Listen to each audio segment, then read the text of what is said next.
السلام علیکم۔ آج میں سورہ بقرہ کی آیت نمبر 6 سے 18 تک کا ترجمہ آپ کو سناؤں گا۔ وہ اس طرح اعوذ باللہ من الشیطان الرجیم، بسم اللہ الرحمن الرحیم۔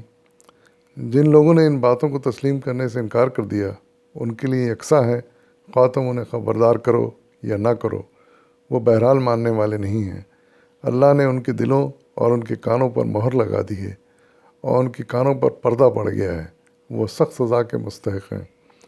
بعض ایسے لوگ بھی ہیں جو کہتے ہیں کہ ہم اللہ پر اور آخرت کے دن پر ایمان لائے، حالانکہ در حقیقت وہ مومن نہیں ہیں۔ وہ اللہ اور ایمان لانے والوں کے ساتھ دھوکے بازی کر رہے ہیں، مگر دراصل وہ خود اپنے آپ ہی کو دھوکے میں ڈال رہے ہیں اور انہیں اس کا شعور نہیں ہے۔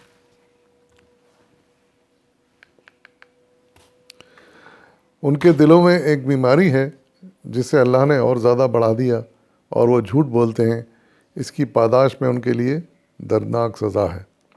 جب کبھی ان سے کہا گیا کہ زمین میں فساد برپا نہ کرو، تو انہوں نے یہی کہا کہ ہم تو اصلاح کرنے والے ہیں۔ خبردار، حقیقت میں یہی لوگ مفسد ہیں، مگر انہیں اس کا شعور نہیں ہے۔ اور جب ان سے کہا گیا کہ جس طرح دوسرے لوگ ایمان لائے تم بھی اسی طرح ایمان لاؤ، تو انہوں نے یہی جواب دیا کہ ہم بیوقوف ہیں کہ اس طرح ایمان لائیں؟ خبردار، حقیقت میں تو یہ خود بیوقوف ہیں، مگر یہ جانتے نہیں ہیں۔ جب اہل ایمان سے ملتے ہیں تو کہتے ہیں کہ ہم ایمان لائے، اور جب علیحدگی میں اپنے شیطانوں سے ملتے ہیں تو کہتے ہیں کہ اصل میں تو ہم تمہارے ساتھ ہیں، اور ان لوگوں سے مذاق کر رہے ہیں۔ اللہ ان سے مذاق کر رہا ہے، وہ ان کی رسی دراز کیے جاتا ہے، اور یہ اپنی سرکشی میں اندھوں کی طرح بھٹکتے چلے جاتے ہیں۔ یہ وہ لوگ ہیں جنہوں نے ہدایت کے بدلے گمراہی خرید لی ہے، مگر یہ سودا ان کے لیے نفع بخش نہیں ہے، اور یہ ہرگز صحیح راستے پر نہیں ہیں۔ ان کی مثال ایسی ہے جیسے ایک شخص نے آگ روشن کی، اور جب اس نے سارے ماحول کو روشن کر دیا تو اللہ نے ان کا نور سلب کر لیا، اور انہیں اس حال پر چھوڑ دیا کہ تاریکیوں میں انہیں کچھ نظر نہیں آتا۔ یہ بہرے ہیں، گونگے ہیں، اندھے ہیں، یہ اب نہ پلٹیں گے۔ صدق اللہ العظیم۔ ان آیات میں اللہ تعالیٰ نے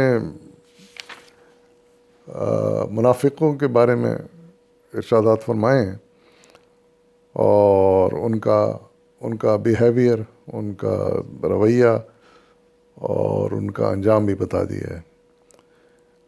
تو اور ان کے بارے میں یہ جو سخت ترین تبصرہ ہے کہ یہ بہرے ہیں، گونگے ہیں اور اندھے ہیں، یہ اب نہ پلٹیں گے، یہ بہت ہی سخت تبصرہ ہے۔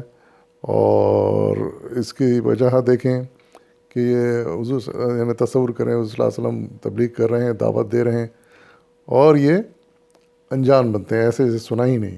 ان کا رویہ تاریخوں میں ایسے ہی آتا ہے۔ تو اس لیے کہا گیا کہ بہرے ہیں۔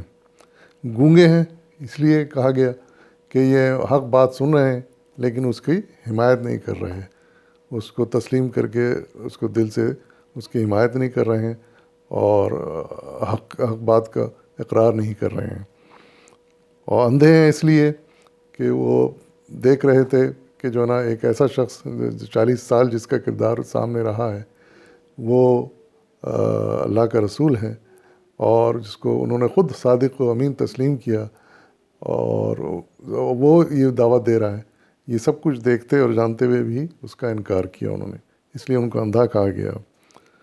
اور پھر ان کا انجام تو یہ بھی بتا دیا گیا ساتھ ساتھ کہ یہ لوگ جو ہے نا پلٹنے والے نہیں ہیں، اور ان کے لیے سخت سزا ہے۔ تو یہ ہمارے لیے بڑے غور کرنے کی، سمجھنے کی بات ہے۔ آج کے دور میں بھی ایسے کچھ لوگ پائے جاتے ہیں جن کا تقریباً یہی رویہ ہے۔ اور مزے کی بات یہ ہے کہ جب ان سے کہا جاتا ہے کہ تم سیدھے راستے پر آؤ، تو کہتے ہیں ہم تو فساد نہیں کر رہے، ہم تو اصلاح کر رہے ہیں۔ یعنی ان کی سوچ دیکھیے کہ غلط کام کر رہے ہیں، اور اس کے باوجود بھی جو ہے نا وہ کہتے ہیں کہ ہم تو اصلاح کر رہے ہیں۔ تو ایسے لوگوں سے اس زمانے میں اسلام کو بڑا نقصان پہنچا، جنہیں منافق کہا جاتا ہے۔ آج کے دور میں بھی کہیں کہیں ایسے لوگ نظر آتے ہیں، تو ان سے ہمیں ہوشیار رہنے کی ضرورت ہے، اور اللہ سے پناہ مانگنے کی ضرورت ہے۔ صدق اللہ العظیم۔